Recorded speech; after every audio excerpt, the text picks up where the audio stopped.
नमस्कार दोस्तों, स्वागत है आपका आपके अपने इस चैनल पर जिसका नाम है IAS PCS with Anup sir.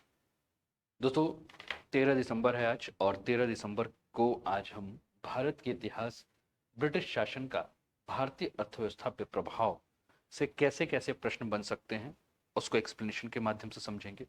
Channel पे पहली बार है तो चैनल को सब्सक्राइब करके बेल आइकन दबा दीजिए कि हर रात 8 बजे आपको जो है वो मॉडर्न हिस्ट्री से संबंधित जो भी प्रश्न होंगे उनका विस्तार पूर्वक हम प्रश्नों पर चर्चा करेंगे।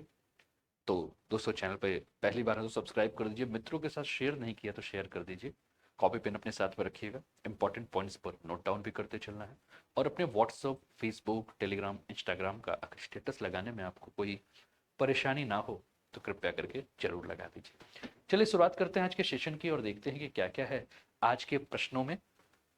और ये यूपीपीसीएस, आरओ, एमपीपीएससी और बिहार पीएससी के एग्जाम्स के लिए भी बहुत ही ज़्यादा इंपॉर्टेंट है। इसके अलावा अन्य वो सभी प्रतियोगी परीक्षाएं जहां की आधुनिक भारत के इतिहास से प्रश्न पूछे जाते हैं, हिस्ट्री ऑफ मॉडर्न इंडिया से प्रश्न पूछे जाते हैं, वहां भी आप अगर उन परीक्षाओं में तैयारी कर रहे हैं जहां ये सिलेबस में है तो आपके लिए भी ये पर जो सेशन है वो बहुत ही ज़्यादा इंपॉर्टेंट है।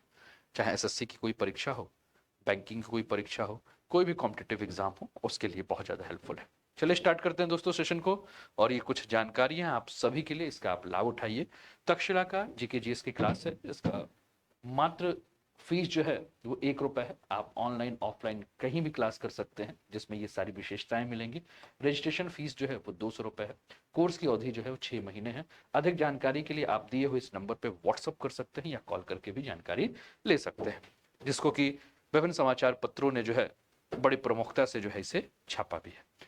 चलिए आगे बढ़ते हैं दोस्तों, और सबसे पहले प्रश्न पर हम आते हैं। सबसे पहला प्रश्न जो कि आपके स्क्रीन पर आपको देखने को मिल रहा है, इस पर हम चर्चा करते हैं। प्रश्न है, किस गवर्नर जनरल ने रोपड़ में रणजीत सिंह का बड़े सम्मान से स्वागत किया था? ऑप्शन है Minto one, William Bentinck, Hastings या Auckland.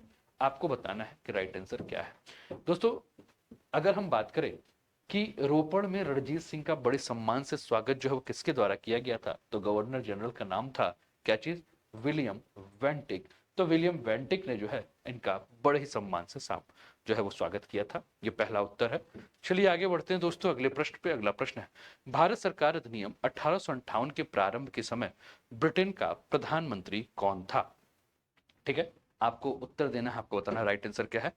Lord Palmerston, Russell second, Edward Smith Stanley या बेंजामिन डिजरायली। आपको बताना है कि राइट आंसर क्या था। दोस्तों, भारत सरकार अधिनियम आपको 1858 याद है, 1857 की क्रांति के बाद जब ईस्ट इंडिया कंपनी से सारा का सारा अधिकार लेकर क्राउन के हाथ में दे दिया गया। उस समय जो प्रधानमंत्री के पद पर बैठा हुआ व्यक्ति था, उन व्यक्ति का नाम था, वो था लॉर्ड पामस्टन। ठीक है ना, नाम याद रखिएगा, नाम क्या है? Lord Palmerston. आगे बढ़ते हैं अगले प्रश्न पर। ठीक है, भारत सरकार अधिनियम 1858 के प्रारंभ के समय ब्रिटेन का सम्राट कौन था, ये प्रश्न आपसे पूछा गया है।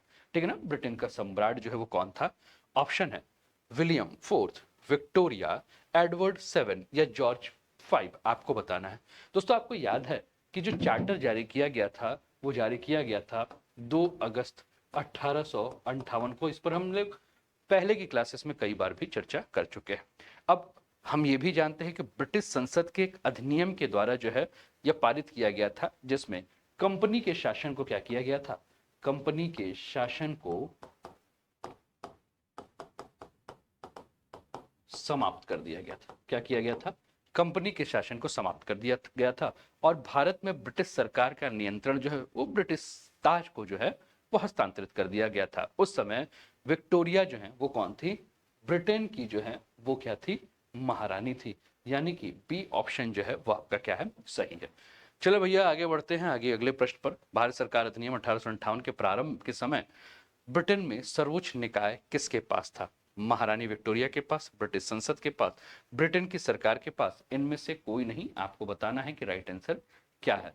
ठीक है, तो दोस्तों ब्रिटिश संसद जो है वो बिल्कुल ही राइट आंसर है। भारत सरकार अधिनियम 1858 के प्रारंभ के समय में अगर हम बात करें तो ब्रिटेन का जो संसद है, ब्रिटिश संसद जो है उस वो सर्वोच्च निकाय थी।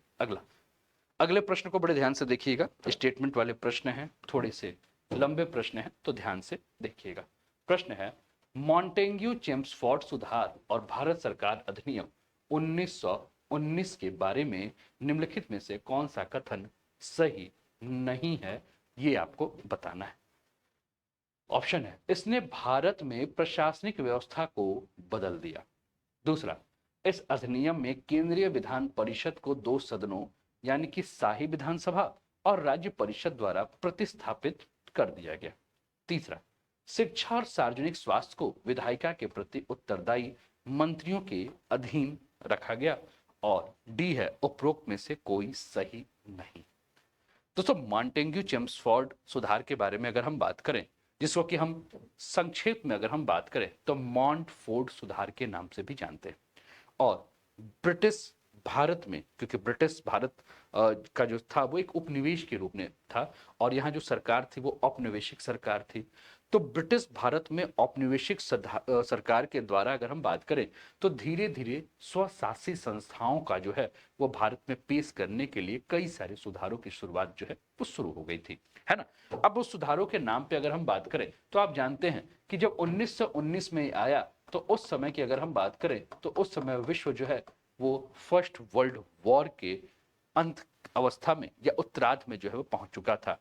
और उस समय भारत में जो राज्य सचिव के बारे में मैंने कल बताया था कि राज्य सचिव किसे कहा जाता है और राज्य सचिव किसके प्रति उत्तरदायी होता है, आप कमेंट के माध्यम से बता सकते हैं।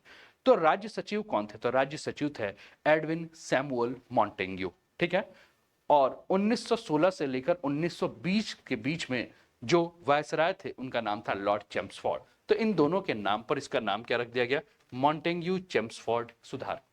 अब सुधारों की रूपरेखा ये थी कि 1918 में तैयार की गई ये पूरी की पूरी जो रिपोर्ट थी, इस रिपोर्ट के माध्यम से भारत सरकार अधिनियम जो है वो आया। अगला प्रश्न, तो डी जो है वो आपका क्या है? राइट आंसर है। अगला प्रश्न, निम्नलिखित में से कौन भारत सरकार अधिनियम 1935 का हिस्सा नहीं है, ये आपको बताना है।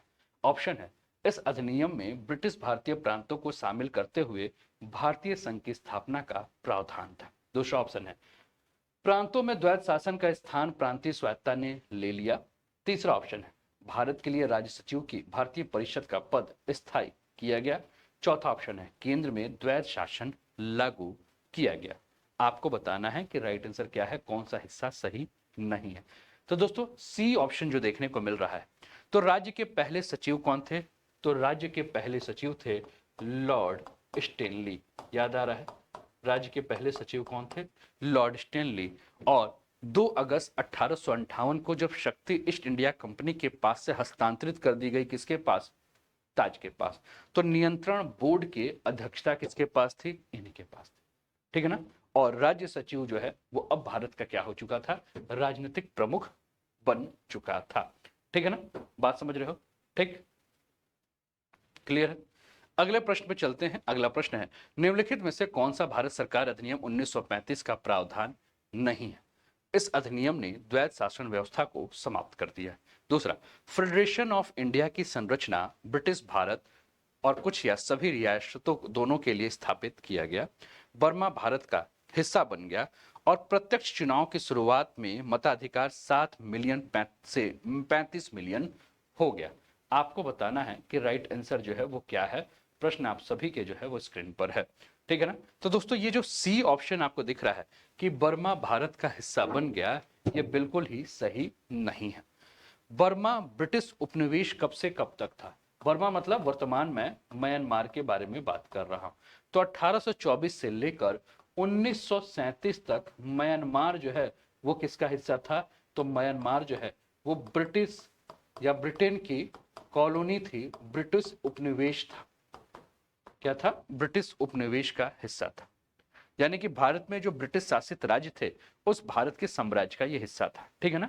और ये जो है वो 1935 के अधिनियम में इसका कोई उल्लेख तो देखा ही नहीं गया है। ठीक, आगे बढ़ते हैं।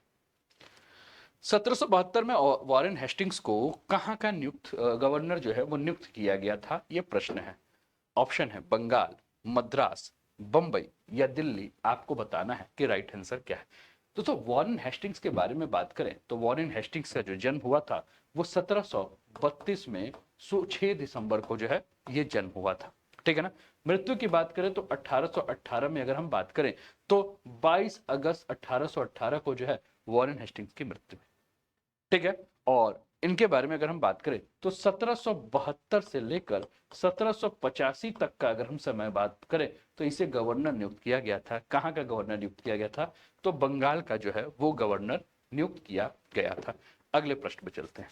निम्नलिखित में से कौन सी घटना लॉर्ड कर्जन के वायसराय काल के दौरान नहीं हुई थी? पुरातत्व विभाग की स्थापना, दूसरा दिल्ली दरबार, भारतीय राष्ट्रीय कांग्रेस का गठन या बंगाल का विभाजन। आपको बताना है कि राइट आंसर क्या है। निम्नलिखित में से कौन सी घटना लॉर्ड कर्जन के वायसराय काल के दौरान नहीं हुई थी? तो दोस्तों भारतीय राष्ट्रीय कांग्रेस का गठन जो है वो क्या था? 1885 में था। और 1885 में जब भारतीय राष्ट्रीय कांग्रेस का गठन हुआ था तो उस समय वायसराय कौन थे? तो उस समय वायसराय थे लॉर्ड डफरिन। कौन थे? लॉर्ड डफरिन जो थे वो वायसराय थे। और इसके सबसे पहले यानी कि भारतीय राष्ट्रीय कांग्रेस के जो सबसे पहले अध्यक्ष थे वो कौन थे? तो सबसे पहले अध्यक्ष थे WC बनर्जी। कैसा लग रहा सेशन? जरूर बताएं मेरे दोस्त। और सेशन अगर पसंद आ रहा हो तो लाइक शेयर सब्सक्राइब तो बनता ही है ना। तो अभी तक शेयर नहीं किया होगा तो अपने मित्रों के साथ जो है वो फटाफट एक बार क्लासेस के लिंक को जो है वो शेयर कर दीजिए कि आपके सारे के सारे मित्र जो हैं वो जुड़ जाएं और इस सेशन का जो है वो लाभ उठाएं। एक बार फटाफट क्लासेस के लिंक को जो है वो शेयर भी करते चलिए, है ना, कि आपके सारे मित्रों तक जो है वो क्लास की लिंक जो है वो पहुंच जाए और आपके सारे के सारे मित्र जो हैं वो सेशंस में जुड़ भी जाएं, ठीक है ना। तो फटाफट एक बार आप क्लासेस के लिंक को जो है वो शेयर कर दीजिए, ठीक है। आगे बढ़ा जाए, बताइए। ठीक, चलिए आगे बढ़ते हैं। अगला प्रश्न है, जून 1945 में वायसराय लॉर्ड वेवल द्वारा तथाकथित वेवल योजना पर चर्चा के लिए बुलाया गया शिमला सम्मेलन किसके कारण विफल हुआ था? है ना। प्रश्न आपके स्क्रीन पर है, आपको बताना है कि राइट आंसर क्या है। जिन्ना की मांग थी कि मुस्लिम लीग अकेले ही कार्यकारी परिषद में मुस्लिम सदस्यों को नामित करेगी। कार्यकारी परिषद में अपने कोटे के सभी समुदायों के सदस्यों को शामिल करने की कांग्रेस की मांग। अनुसूचित जातियों की उनकी जनसंख्या के अनुपात में कार्यकारी परिषद में सीटों को आरक्षित करने की मांग। और उपरोक्त सभी आपको बताना है कि राइट आंसर क्या है, ठीक है ना। तो दोस्तों ये चारों के चारों ऑप्शन जो है बिल्कुल ही सही हैं। डी जो है वो आपका राइट आंसर है। अगला, लॉर्ड कॉर्नवालिस ने डैश भूमि स्वामित्व प्रणाली शुरू की थी? कौन सी? जमींदारी, रैयतवाड़ी, महलवाड़ी या इनामदारी? आपको बताना है कि राइट आंसर क्या है। तो लॉर्ड कॉर्नवालिस के बारे में बात करें दोस्तों तो लॉर्ड कॉर्नवालिस ने 1786 यानी कि 1786 में अगर हम बात करें, यानी कि जब इनको शासन मिला उसके बाद ही भू राजस्व की वसूली के लिए इन्होंने क्या किया? भू राजस्व की वसूली के लिए जमींदारी जो है वो प्रथा की शुरुआत की, है ना। और लॉर्ड कॉर्नवालिस ने 1790 में गार्डियन को जो है वो काट दिया और बंगाल, बिहार और उड़ीसा में दसकीय स्थायी बंदोबस्त प्रणाली को जो है वो फिर से शुरू करने का निर्णय लिया। तो ये रहा दोस्तों आज का सेशन। कैसा लगा जरूर बताएं और सेशन पसंद आया हो तो अपने मित्रों के साथ क्लासेस के लिंक को जरूर शेयर करें।